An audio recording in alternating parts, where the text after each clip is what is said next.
fare 10.000 firme.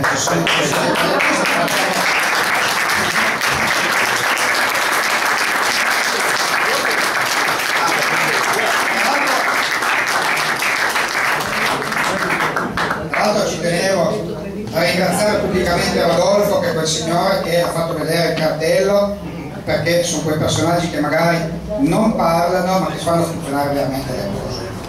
Qualcuno che lavora È stato...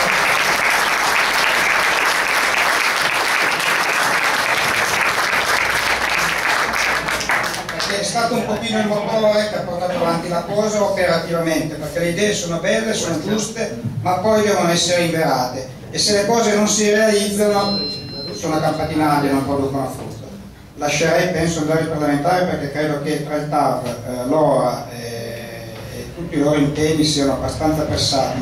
Chiederei però, mi permetterei di chiedere un mezzo impegno in linea di massima per questo, diciamo, tavolo di lavoro, se possiamo vederci, confrontarci dopo le ferie a questo punto, intanto la raccolta firme continuerà, capire un momento come si potrà realizzare questa cosa di agile e snello ma operativo, in modo appunto che la legge poi non si limiti a essere proposta, ma venga caratterizzata, discussa, eventualmente bocciata, che però ci diano una risposta di qualche genere di natura politica, perché altrimenti vuol dire che tutto questo discorso si sgonfia. Invece noi vogliamo che venga portato avanti.